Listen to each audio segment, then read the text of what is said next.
Olá pessoal, tudo bem com todos? Vamos dar prosseguimento às nossas aulas, né? Para a gente se nortear melhor, para a gente se situar melhor. Eu quero que vocês, a matéria da nossa segunda avaliação, né, de cirúrgica 1, ela começa na página 27, tá? A matéria da nossa prova na segunda etapa, né? Vocês fizeram a primeira prova dia 21 de janeiro, né?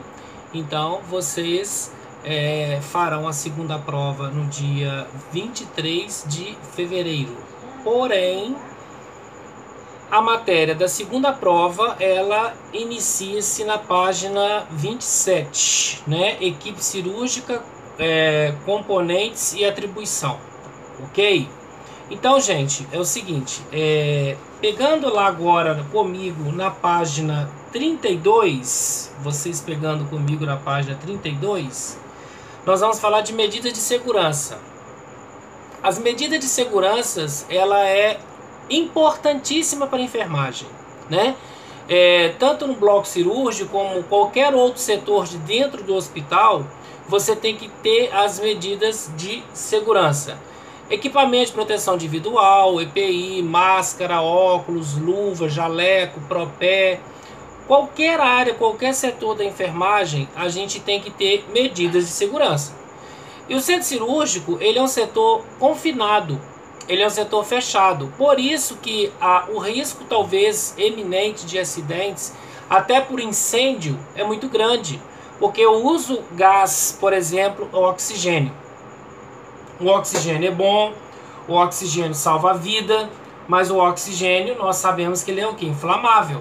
Então, se ele é inflamável, como medida de segurança, a equipe de enfermagem, o enfermeiro, tem que estar ciente de tudo aquilo que está acontecendo dentro do setor, principalmente testando os materiais que vão ser utilizados durante a cirurgia, não no momento, não nos minutos que antecede a cirurgia, isso aí em hipótese alguma, né? Isso tem que ser feito, tem que ser refeito horas antes da cirurgia para realmente certificar que todos os aparelhos do centro cirúrgico estão normofuncionantes. Quais os profissionais que vão avaliar se os aparelhos estão normofuncionantes? O circulante de sala. O circulante de sala é um dos, né, profissionais, assim como o próprio enfermeiro, ele também vai estar presente auxiliando naquilo que for necessário. Então, lá na literatura, na página 33, quando fala que a sala de cirurgia é um dos elementos de área restrita, a gente viu isso, né? O centro cirúrgico, ele é dividido em 3 áreas: restrita, semi-restrita e não restrita, né? Onde há maior quantidade de riscos. Além dos riscos físicos, né? Queda da própria altura, excesso de peso, né, algo que possa cair sobre o profissional de enfermagem, algum monitor, né, entrelaçar as pernas nos fios e sofrer uma queda, né, também o paciente também pode sofrer acidentes, né, queda da própria altura. Por isso que eu sempre falo que é super importante, como cuidado de enfermagem, não deixar o paciente sozinho na mesa cirúrgica. Nunca nós da enfermagem vamos deixar um paciente sozinho na mesa cirúrgica. Se ele sofrer uma queda da própria altura daquela mesa, quem que é o circulante de sala, o técnico, quem que é o coordenador do centro cirúrgico que estava presente no momento que aquele paciente caiu da mesa? Onde que estava a equipe de enfermagem que ninguém viu o paciente caindo? Então, cadê as medidas de segurança? Né? Quando a gente cita esse exemplo clássico aí também. E além dos riscos biológicos, que é imprescindível, é importantíssimo a gente falar dos riscos biológicos, que está mais também relacionado ao quê? À enfermagem. Secreção, né? Sangue, pus, né? A gente tem urina, fezes, suor, né? Paciente secretivo, né? Pérfuro cortante, A gente tem que tomar muito cuidado com o bisturi, com as lâminas, com as lancetas, com as agulhas, né? A gente já viu isso lá em higiene, que plano de gerenciamento de resíduos, serviços de saúde, PGRSS, o grupo E, né? Os pérfuros cortantes pertencem ao grupo E, que é o grupo das agulhas, das lancetas, né? De todo e qualquer tipo de material pérfuro cortante. Então a enfermagem, ela lida com isso todos os dias. Vocês irão lidar com isso todos os dias. Então tenhamos que ter muito cuidado, prestar bastante atenção, né? Fazer todo o procedimento compenetrado naquilo, né? Que nada se faça com distração, né? Porque na enfermagem eu sempre falo para vocês, né, os meus alunos, nós não temos dúvidas, né? Não existe dúvida na enfermagem. Se eu tenho dúvida na enfermagem, eu não faço. Eu sempre chamo o meu colega para me ajudar. Eu sempre chamo alguém, né, para que a gente possa junto pensar em que pode ser feito. Então, os fatores que influenciam nas medidas de segurança de redução de risco: a planta física da sala de cirurgia, distribuição de área. Então, o centro cirúrgico, ele tem a sua distribuição, né, as suas divisões, como a gente já viu isso lá no início da matéria, em área restrita, área semi-restrita e área não restrita, né, até por medida de segurança. Quem pode, quais são as pessoas, quais os exemplos de área restrita que nós temos dentro do bloco cirúrgico, do centro cirúrgico, assim falando? Quem são, quais são, o que pode ser a área semi-restrita e a área não restrita? Isso tudo é para quê? Também serve como medida.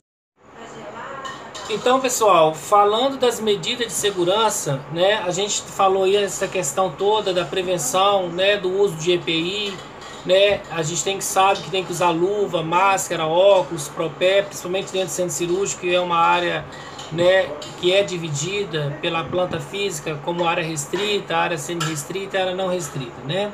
Então há fatores que influenciam na medida de segurança, né? Na redução de riscos. A planta física, como eu já falei, o centro cirúrgico ele precisa ser dividido em vários pontos possíveis, né? Tanto na área restrita, como a área semi-restrita e como a área não restrita, né? Além de incêndios, que não só o centro cirúrgico pode ter focos de incêndio, né? Por falta de experiência, falta de, às vezes não tem um controle correto de manusear um aparelho correto, né, de uma forma precisa, né? Então isso tudo pode ter comprometimento tanto para a parte da enfermagem quanto para a parte do nosso paciente. E aí na literatura fala que o uso de adequado de proteção diante das radiações ionizantes que pode causar danos à equipe cirúrgica. Principalmente, né, como medida de segurança também, a gente pode citar a unidade coronariana, né, que faz também o exame chamado cateterismo cardíaco. Por quê? Na verdade, todo paciente que entra, ele recebe uma radiação, que é o medicamento para o médico ter como visualizar melhor as áreas cardíacas, as áreas cardiovasculares do paciente. Então, na verdade, como medida de segurança, se eu sou médico e eu vou fazer 10 cateterismos, então são 10, por exemplo, cargas de radiação que eu estou recebendo.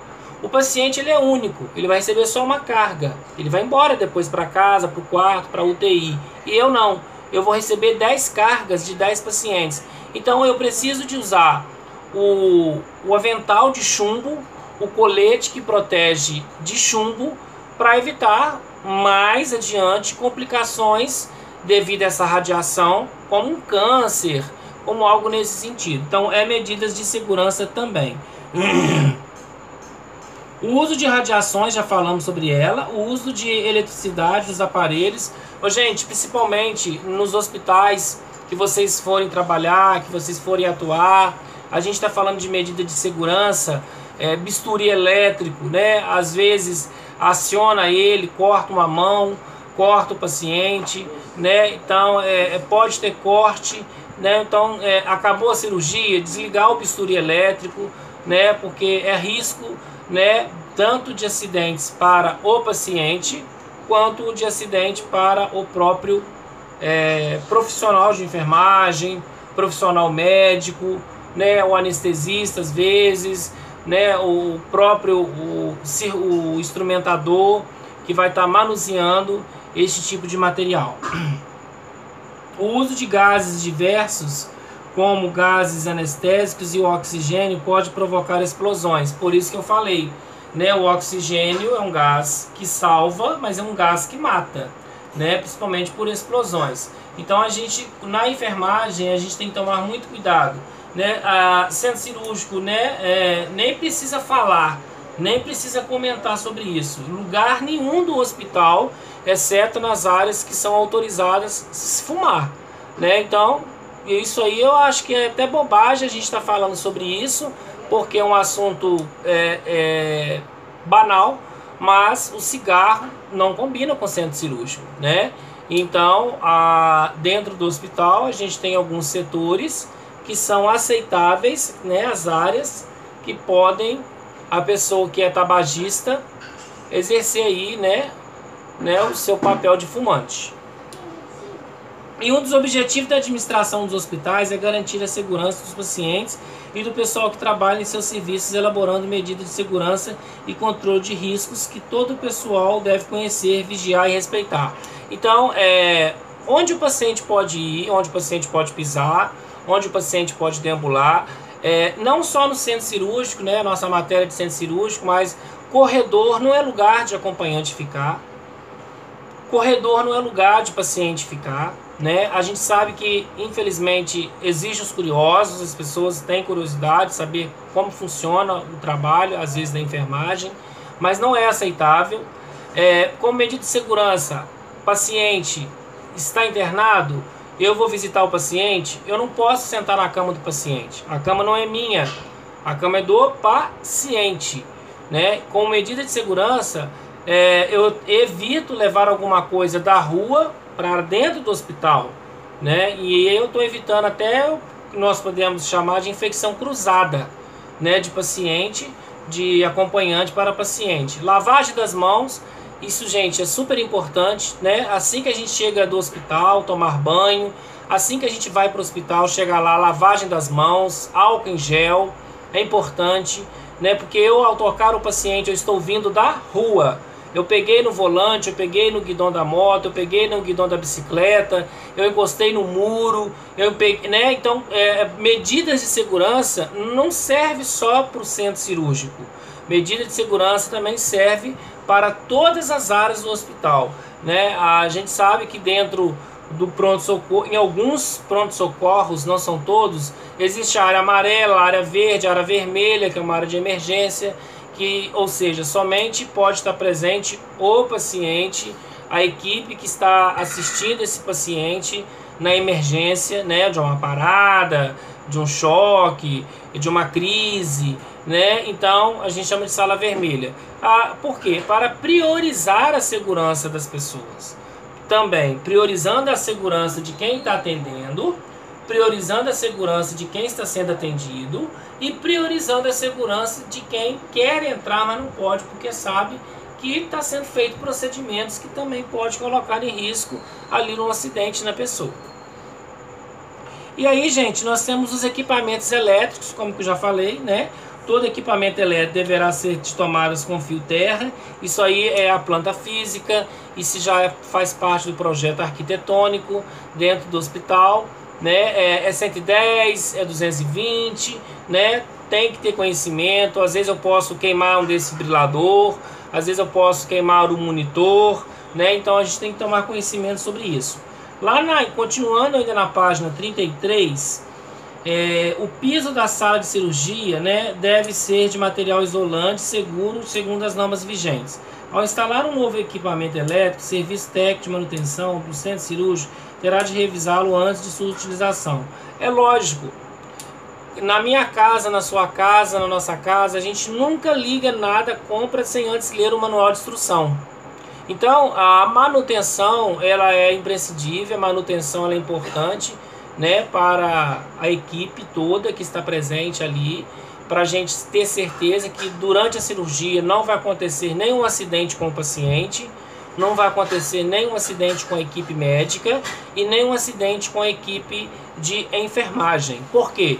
Todos os materiais, os produtos, tudo foi testado antes, tudo foi avaliado antes, está tudo normofuncionante, não corre risco de choques, não corre risco de queimaduras, não corre risco de explosões durante o processo da cirurgia em si, ok? E aí, pessoal, mudando, né, passando para mais assuntos importantes da nossa disciplina de cirúrgica, nós temos os gases diversos, né, e principalmente falar dos riscos biológicos, né? Então, falar dos gases diversos, lá na 34, os médicos anestesistas revisarão os aparelhos de anestesia antes da indução do paciente. Deverá ser mantida uma boa ventilação do sistema de ar-condicionado.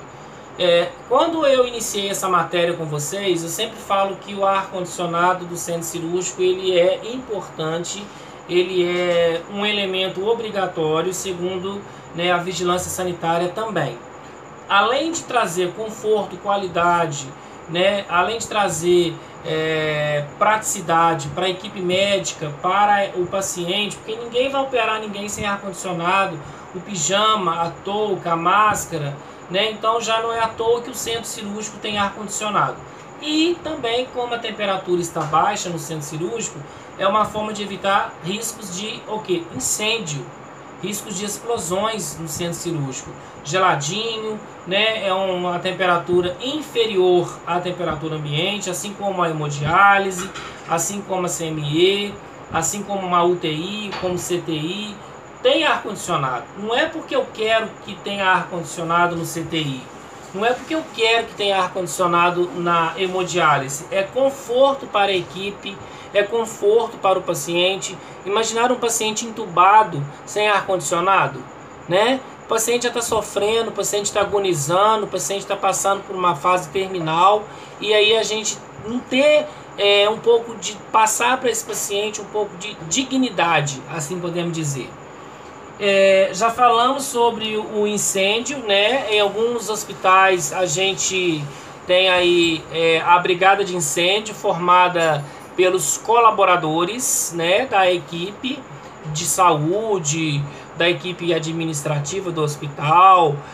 E, gente, falar das medidas de segurança, a gente tem que lembrar e falar da CIPA, né, que é a Comissão Interna de Prevenção de Acidentes, que vai estar junto com o hospital, com a clínica, com a Santa Casa, para evitar acidentes dentro do hospital. Seja acidentes com a equipe médica, com os profissionais de enfermagem, né, todas as pessoas envolvidas no hospital, e também os visitantes, as pessoas que, né, transitam dentro do hospital. A CIPA, essa comissão formada por profissionais da área da saúde também, né, a Comissão Interna de Prevenção de Acidentes, né, seja qualquer nível de acidente que a gente pode estar pensando em existir dentro de um hospital. A CIPA, que é essa comissão, ela vai estar atuante, né? Ela vai estar presente dentro daquilo que precisa ser resolvido, dentro daquilo que precisa ser analisado dentro do hospital. Isso é importantíssimo. E aí a gente falar sobre os riscos biológicos, como eu já falei. Cuidado, muito cuidado, né, ao mexer com o paciente, usar luva, usar máscaras, usar óculos, né? A gente tem que ter uma vestimenta de proteção, a gente tem que ter o jaleco, né? Fora do centro cirúrgico, lógico. Se for dentro do centro cirúrgico, é o propé, é o pijama, né? Então, seja gorro, máscara, óculos, tudo aquilo que vai dar segurança para mim, profissional de enfermagem, para o paciente, para a equipe toda que está presente ali. Então, isso é muito importante quando a gente fala também dos riscos biológicos, né? Da limpeza, da esterilização, da descontaminação do setor, para que não haja infecção cruzada, para que não haja nenhum tipo de acidente envolvendo a equipe toda do centro cirúrgico, que é um papel muito importante para todos nós. E isso faz parte do cuidado de enfermagem também.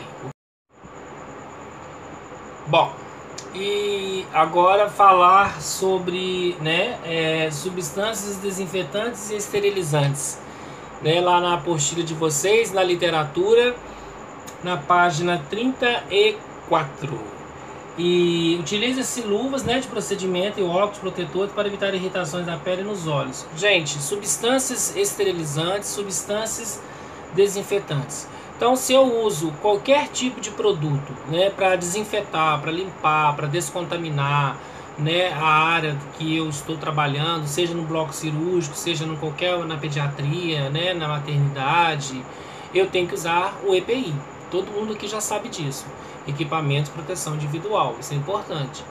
Jamais a gente vai pegar um produto químico, tóxico, que pode trazer acidentes de trabalho, e eu vou ter que colocar aquilo ali sem o uso do EPI, sem o uso do equipamento de proteção individual. Então isso não existe de jeito nenhum, eu tenho que usar. Então deverá ser usado máscara para manipulação de substâncias voláteis. Então, se eu vou usar hipoclorito, se eu for usar hexaclorofeno, se eu for usar germiquil, se eu for usar um cloro, então tudo isso pode trazer náuseas, vômitos, pode trazer irritação nas mucosas, lacrimejamento, porque na verdade são produtos corrosivos mesmo, são produtos tóxicos que eles vão atender a necessidade daquele material que precisa passar por um processo de esterilização, que precisa passar por um processo de descontaminação. A esterilização é a morte de todo e qualquer tipo de vida microbiana presente no material.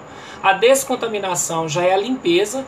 A gente não pode tratar a descontaminação como algo que está seguro. Não posso, de jeito nenhum. A descontaminação é um processo, a esterilização é outro processo. Então isso aí eu não posso estar assimilando os dois. Descontaminar é limpar, pessoal. E quando eu limpo, eu deixo fragmentos de micro-organismo ou presença de micro-organismo naquele material. Esterilizar, eu já não tenho nenhuma vida microbiana presente no material. Dentre, como eu já falei, germiquil, tal, hipoclorito, o glutaraldeído, igual na literatura está falando, ainda que menos tóxico,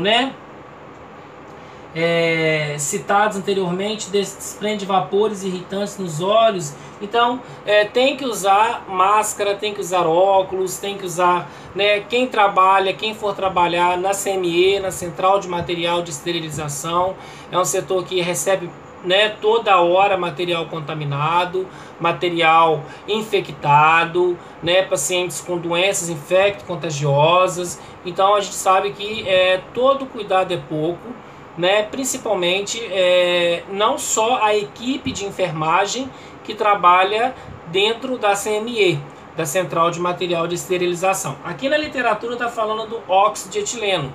O óxido de etileno é um dos mais importantes produtos químicos tóxicos corrosivos que eu tenho para matar bactérias, vírus, streptococcus, estafilococos, cepas, ele atende toda a necessidade quando um produto que eu vou utilizar não atende a minha necessidade.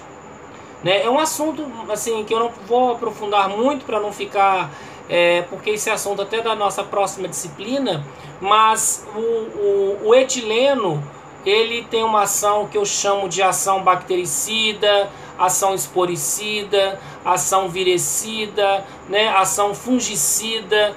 Todo tipo de ação é uma ação que vai matar aquele micro-organismo. Então, se eu falo ação fungicida, eu falo que é o ato de matar os fungos. Se eu falo ação microbicida, é o ato de matar os micróbios. Se eu falo ação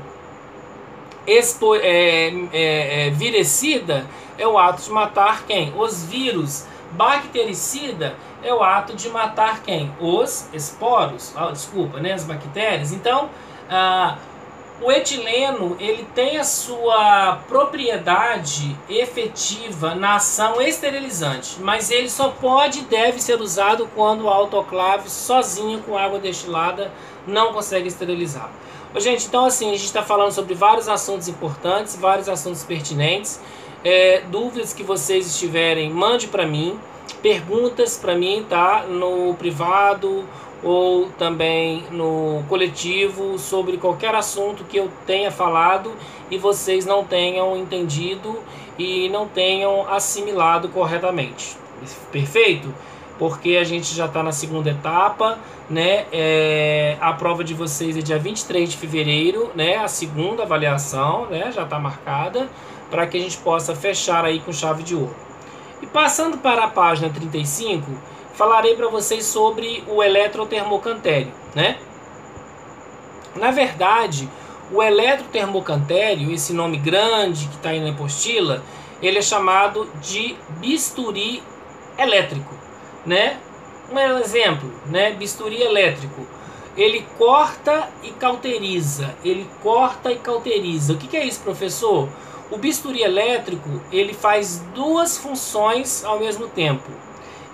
O médico com o bisturi elétrico acionado, ele corta o paciente e queima os pontos onde está sangrando, que são os vasos, os microvasos, né, a macrocirculação ou a microcirculação, para evitar que aquele sangue, né, atrapalhe durante a cirurgia. Então, o bisturi elétrico é um aparelho eletrônico que tem a finalidade de, né, transportar a corrente elétrica. Por isso que a gente vai falar sobre a placa dispersiva. Qual que é o objetivo da placa dispersiva no paciente? Corrente elétrica de alta frequência, né? A corrente elétrica de alta frequência, ela aquece a ponta do eletrodo, né, e vai cortar o paciente. Por isso que coloca-se a placa dispersiva no paciente. O que é a placa dispersiva? É um instrumento, é um material cirúrgico que é colocado por baixo do paciente, mais precisamente no glúteo, né, por baixo aqui do glúteo, em áreas que nós temos tecido adiposo. Áreas com proeminências ósseas ou áreas pilosas, elas não são colocadas, né? Aí vocês podem perguntar, quem que coloca a placa dispersiva no paciente? É o técnico, é o circulante de sala, antes da cirurgia começar. E se eu sei que naquela cirurgia vai usar bisturi elétrico, eu tenho a obrigação de saber que aquele paciente vai usar a placa dispersiva. E a placa dispersiva, ela protege o paciente contra o curto-circuito, contra um choque elétrico, contra qualquer tipo de ocorrência que houver com aquele bisturi elétrico. Mais precisamente, né, em outros termos, podemos nos expressar que a placa dispersiva é o fio terra, né? Então, qualquer tipo de curto-circuito que vier, vai desembocar na placa dispersiva. E lá na literatura de vocês, continuando a aula, fala que o contato homogêneo da placa dispersiva com o corpo do paciente para permitir a distribuição da corrente elétrica, principalmente paciente em decúbito dorsal. A gente já viu lá no início. Decúbito dorsal, barriga para cima. Então, o paciente, eu vou colocar essa placa dispersiva, né? Ela é um pouco geladinha, né? A gente até fala assim, vou colocar um geladinho aí, né? A placa dispersiva no paciente. Se for decúbito ventral, o paciente vai operar a nuca, o paciente vai operar a escápula, o paciente vai operar a coluna vertebral, vai operar a coluna cervical, vai operar o glúteo, colocar silicone no glúteo, colocar silicone na panturrilha para aumentar as panturrilhas, né? A gente sabe que existem pessoas que fazem implantes de silicone na própria panturrilha, né? Para enganar aí a turma achando que fez academia e que a panturrilha está grossa, mas na verdade aquilo ali é puro silicone, né? Porque as pessoas também colocam silicone na panturrilha. E aí, se ele está na posição de decúbito ventral, que é barriga para baixo, onde que o técnico, que são vocês, futuros circulantes de sala, vão colocar essa placa dispersiva? Na barriga do paciente, né? né? Colocar na região onde eu tenho tecido o quê? Adiposo, né? Proeminências ósseas, áreas pilosas, a gente evita de colocar, correto? Qualquer pergunta que vocês tiverem, quiserem fazer para mim, tá, pessoal? Vocês podem mandar para mim as perguntas de vocês, tanto aqui no privado quanto na coletividade, que eu estarei tirando todas as dúvidas de vocês. O que não pode é ficar com dúvida, porque na hora da prova eu não vou poder responder nada, correto? Vamos passar para o próximo assunto, também interessante, importante para a nossa formação, sobre anestesista, né? Anestesia, perdão. Toda cirurgia a gente sabe que precisa de anestesia. Toda cirurgia precisa de anestesia. Seja anestesia local, seja anestesia por bloqueio, seja anestesia geral, seja anestesia raquidiana, seja peridural. Quem escolhe a anestesia para o meu paciente é o médico anestesista. É ele que vai escolher qual é a melhor anestesia para o meu paciente. Não sou eu, médico, não sou eu, técnico, é o próprio profissional anestesista. Senão não precisava dele dentro do bloco cirúrgico. Então isso aí é feito depois, né, antes, desculpe, de uma consulta, de uma avaliação clínica, né? Ele vai ver se ele intuba ou não intuba o paciente para fazer uma anestesia geral. Tem muitos pacientes que fazem cirurgias com anestesia geral, mas não são intubados. Tem muitos pacientes que fazem anestesia geral que são intubados, né? Então isso varia bastante de médico para médico. Cada anestesista tem um pensamento, tem uma forma de trabalhar, tem uma forma de anestesiar o paciente e assim por diante. Gestante, ela vai fazer uma cesariana, ela vai receber anestesia geral? Não existe uma gestante fazer uma cesariana, que é uma cirurgia chamada de cirurgia limpa, e ela receber anestesia geral. Ela vai receber uma anestesia da cintura para baixo, que a gente vai ver agora, chamada tanto de raquidiana, né, ou peridural. Existem as diferenças entre raquidiana e existem as diferenças entre peridural. Então, gente, os tipos de anestesia, a gente pode citar que elas são duas. A geral, que o paciente perde toda a sensibilidade, né? O paciente dorme durante a cirurgia. E as parciais, que são classificadas conforme a necessidade do paciente. Vai operar um braço, vai anestesiar o paciente todo? Não tem condições para isso, né? Vai operar um pé, vai anestesiar o paciente todo? Vai operar um dedo, vai anestesiar o paciente todo? Vai operar o nariz, vai anestesiar o paciente todo? Vai operar uma orelha, vai anestesiar o paciente todo? Então, estas cirurgias são chamadas de cirurgias parciais.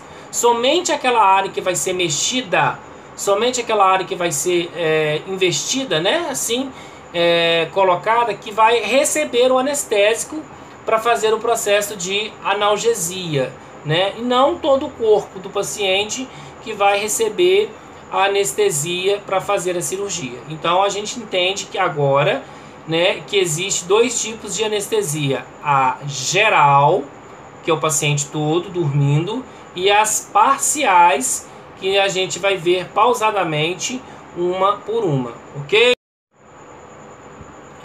Então, gente, existem os tipos de anestesias, né, que a gente vai falar sobre elas. Anestesia geral, né, a literatura mesmo fala para nós que é um estado decorrente de uma depressão do sistema nervoso central, no qual perde totalmente o nível de consciência, né? Quem que recebe anestesia geral, a pessoa dorme, a pessoa não vê nada que está acontecendo com ela, né? Então, é importante falar porque ela vai consultar com o anestesista, vai passar por uma consulta, ela vai gerar perguntas, vai falar sobre, né, tirar as dúvidas importantes que ela queira tirar. O anestesista vai conhecer, né, a paciente. A gente fala que há 10 anos atrás não existia isso.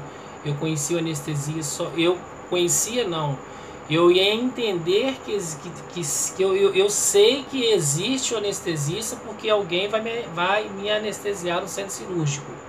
Mas eu não sabia quem que era o anestesista. Hoje, a critério clínico, a critério médico, a gente quando vai operar, a gente antes, né, mesmo fazendo o risco cirúrgico, toda aquela, né, evolução que a gente tem que fazer, né, eletrocardiogramas, os exames, consultar com o cardiologista, tem que passar pelo anestesista. Então, anestesias parciais são arraquianas, né? As raquianas, né, elas são chamadas de intradural, extradural, piradural, né? A gente tem a raquidiana, usa-se um volume menor, né, de anestésico, e ela tem uma ação imediata. Porque na verdade a raquidiana, né, o anestesista na coluna do paciente, na região lombar, ele ultrapassa o estojo ósseo, né, administrando a anestesia em menor dose. Em menor dose eu chamo de raquidiana. Então, quando ele ultrapassa o estojo ósseo, o efeito é mais rápido. Agora existem anestesistas que eles encostam somente o catéter e a agulha no estojo ósseo e aplicam uma dose maior de anestesia, que eu chamo de peridural. A raquidiana, ela atravessa o estojo ósseo. A peridural não atravessa o estojo ósseo, mas em compensação a peridural é uma dose maior de anestesia. Esta é a grande diferença. O anestésico é o mesmo, a anestesia, né, a medicação é a mesma. Uma atravessa o estojo ósseo, que eu falei agora, né, e simulei aqui. A outra não atravessa o estojo ósseo e precisa de uma dose maior de anestesia para fazer analgesia no paciente, né? Virando aí a literatura de vocês, né, nós temos, né, na página 30 e depois da página 35, nós temos na página 36 as anestesias que eu chamo de anestesias tronculares, né? As anestesias tronculares, elas irão pegar um conjunto de plexo nervoso. O que significa esse conjunto de plexo? É um conjunto de sistema nervoso, é um conjunto de nervos que vai fazer anestesia somente em uma área. Por exemplo, as anestesias plexulares são anestesias que vão anestesiar, né, teoricamente falando, o braço, o antebraço e a escápula e a clavícula, né? Então é um tipo de anestesia que não vai fazer com que o paciente durma durante o processo da cirurgia. O paciente pode operar o braço acordado. Eu não preciso, como anestesista, fazer anestesia geral para operar, por exemplo, um dedo, como eu falei. Quem vai ao dentista, ele tem anestesia geral para obturar um dente, para fazer um canal, uma restauração ou uma retratação do canal, por exemplo. Não vai receber anestesia geral. Ele vai receber anestesia local, né? Com a base de lidocaína, por exemplo, né, para fazer a perda da sensibilidade daquela área ali, porque o dentista precisa mexer no dente para fazer todo o procedimento. E as paravertebrais, né, a solução anestésica injetada próxima ao buraco da conjugação, que eu chamo o quê? Do estojo ósseo, né? Então as paravertebrais, como a gente viu lá na literatura, são aquelas que a gente usa doses menores, né? Doses maiores, porque eu exijo uma necessidade, porque eu não atravessei o estojo ósseo. Se eu não atravessei o estojo ósseo, eu preciso de uma dose maior de anestésico para fazer o efeito da analgesia desse paciente, porque senão não vai fazer efeito, né? Então, ou seja, uma boa medicação pré-anestésica aplicada aproximadamente 40 minutos antes da anestesia contribui para esta tranquilidade. Na verdade, quando a gente fala de anestesia, turma, eu falo de medicação pré-anestésica, correto? A medicação pré-anestésica, ela nunca vai, por exemplo, substituir a anestesia. A medicação pré-anestésica, ela vai dar tranquilidade, ela vai relaxar o paciente, ela vai fazer com que o paciente perca o medo, né? Hoje a gente sabe, se a gente for fazer um estudo, for fazer uma análise, se for fazer um artigo científico, 90% da pesquisa de campo que você for fazer, todo mundo tem medo da anestesia. E na verdade, não deveria ter medo da anestesia, deveria ter medo do pós-operatório. Como que vai ser esse pós-operatório daqui para frente, né? A anestesia, não adianta a gente correr dela, porque ela existe e ela tem que ser utilizada. Ninguém vai abrir ninguém sem anestesia. Então, esse tipo de anestesia, medicação pré-anestésica, é um medicamento que vai relaxar o paciente, que vai deixar ele mais calmo, que vai deixar ele mais tranquilo, né? Não vai substituir jamais a anestesia desse paciente, ok? A observação das condições físicas do paciente é indispensável para a anestesia. Isso daí, gente, é visto onde? Lá na consulta com o anestesista. Idade, peso, altura, se ele tem algum comprometimento respiratório como DPOC, doença pulmonar obstrutiva crônica, bronquite, asma, enfisema pulmonar, atelectasia pulmonar, né, broncoectasia. Então, qualquer tipo de comprometimento respiratório, comprometimento cardíaco, um sopro, né, às vezes tem um BAV de terceiro grau, que é o bloqueio do átrio ventricular, né, às vezes tem um PVM, que é um prolapso de válvula mitral. Então, tudo isso o anestesista vai saber antes de levar esse paciente para o bloco cirúrgico. Se ele tem alergia a algum anestésico, qual anestésico que esse paciente tem alergia, isso é importantíssimo na consulta do paciente com o anestesista.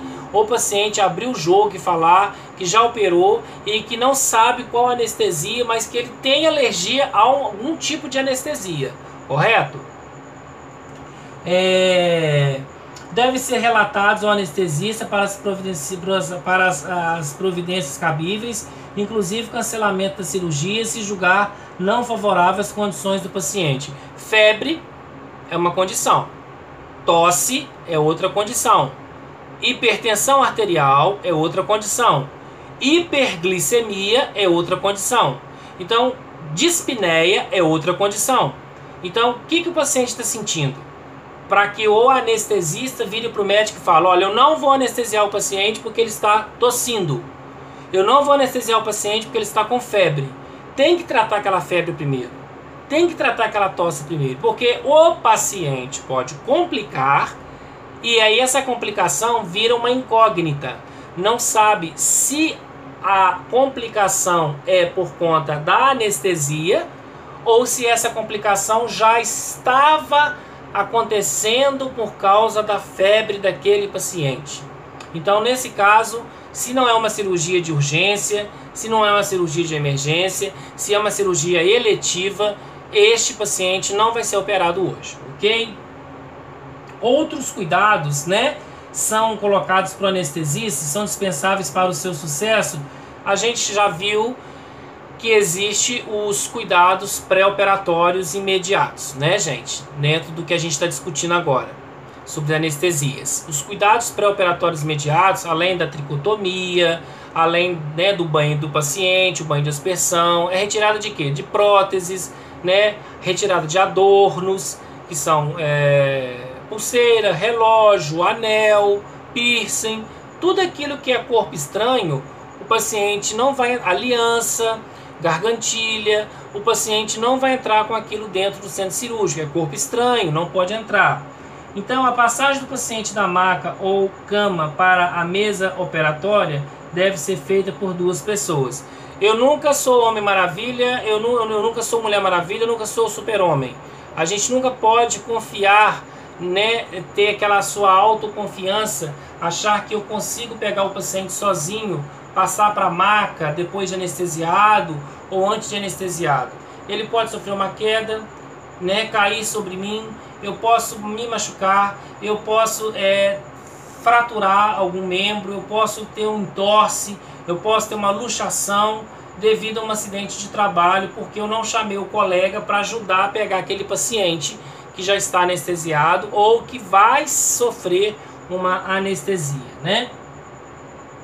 Em especial, deve-se merecer os pacientes com membros ou partes do corpo excessivamente obnubilados. Pacientes que não têm cognição perfeita, paciente que as suas faculdades mentais elas não estão perfeitas. Eu já tenho que ter cuidado com esses pacientes na mesa cirúrgica. Eu tenho que ter mais cuidado com o paciente, como fala obnubilados, são pacientes com Alzheimer, são pacientes que têm uma esclerose múltipla, são pacientes que têm, por exemplo, senilidade, são pacientes que têm, por exemplo, Parkinson, são pacientes que têm bipolaridade, pacientes esquizofrênicos, pacientes com síndrome do pânico, pacientes com TOC, que são transtorno obsessivo compulsivo. Então, eu tenho que saber, principalmente na evolução, como que esse paciente está vindo para mim, lógico, tanto como anestesista, como enfermeiro, como circulante de sala, para que a gente saiba o que fazer com ele, porque eu já sei todos os problemas que ele tem. Ele é depressivo, ele tem mal de Parkinson, ele tem mal de Alzheimer, ele é esquizofrênico, ele é bipolar, né? Ele tem transtorno obsessivo compulsivo, ele tem TOC, né? Ele, né, tem síndrome. Então, para eu saber o que fazer se ele apresentar alguma anomalia antes da anestesia. Isso é muito importante. Isso chama o que, gente? Anamnese. O que é uma anamnese? Uma boa anamnese é você colher todos os dados importantes da vida daquele paciente. Isso é muito importante a gente saber sobre isso. O ambiente na sala de cirurgia, na fase pré-anestésica, deve ser o mais calmo possível, sem conversinhas, né? Eu sempre falo que o paciente ele é inteligente. Não conversar nada perto do paciente, conversas desnecessárias, assuntos desnecessários, né? Paciente é sistemático, paciente está com medo, paciente está com ansiedade, ele pode pensar que eu estou falando dele, né? Um olhar diz mais do que uma palavra. Cuidado, porque o paciente ele sabe quando você olha e quando você está observando ele e quando você está reparando ele. Ele sabe muito bem disso, principalmente quando ele está desnudo, porque ele vai para o centro cirúrgico sem roupa para fazer a cirurgia, né? Então o paciente ele tem todas essas tendências. Então a gente tem que nos policiar, tomar cuidado em tudo aquilo que a gente vai falar. Pessoal, então medicação pré-anestésica, ela nunca, jamais, ela vai substituir a anestesia. Se vocês perguntarem assim, todos precisam usar a medicação pré-anestésica? Não. Somente pessoas ansiosas, pessoas preocupadas, pessoas com depressão, pessoas com insônia, pessoas com medo, né? Então, é um grupo de pessoas que, na verdade, necessitam desses anestésicos, dessas medicações pré-anestésicas, né? Para ter uma boa absorção de quem? Da própria anestesia. Correto? E aí nós temos anestesia local. Falar da anestesia local, a gente pode pensar no dentista, né? A gente pode pensar no dentista. O dentista é um tipo de profissional da área da saúde que as suas cirurgias, né, os seus procedimentos odontológicos são todos feitos com anestesia local. Dentro, né, do Código de Ética Profissional de todos os profissionais da área da saúde, os únicos 3 profissionais que podem usar anestesia no paciente, né, assim falando sucessivamente, dentista, veterinário, que é a parte do animal, e o médico, né, o médico anestesista. Mas nenhum, a não ser que você estude, faz medicina, faz odontologia, né, faz medicina veterinária para você anestesiar. Caso contrário, não tem condições e não pode pelo Código de Ética Profissional, ok? Eu quero deixar essa aula para vocês de hoje, tá?